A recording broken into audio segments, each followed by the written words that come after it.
علاقة حبك بدأت بصداقة؟ وتحولت إلى حب؟ كان إعجاب وحلم صعب ممكن تحقيقه، أو مو ببالي، ما هادفة إنه أوصل لهذا الشخص.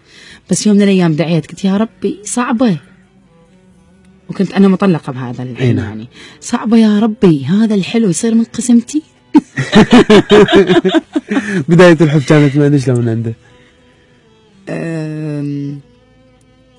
ما أعرف هيك دزيت فد سمايل فيس بالفيسبوك. اي نعم. وطب شكرني عليها، كانت أقول له عيب، كانت بوسة.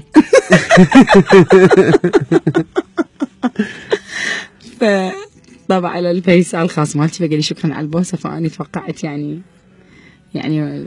الفيس مو حقيقي، يعني مو إله. ايه. بس سويت طلع عبالي ما راح يشوفها او ما يقراها او يعني واتفر.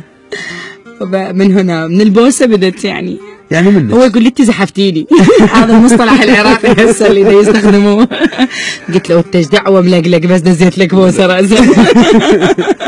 حلو الإجهار بالحب، أبد لا تفكرون ايش راح يصير بعدين. عن المفردات، بس اليوم احنا قلنا طبيعيين. احنا اتفقنا. لا احنا اتفقنا، هم اصدقائنا متعودين علينا بهاي الطريقة. لا هم اصدقائي يعرفون بي شوي هيك لساني صليط.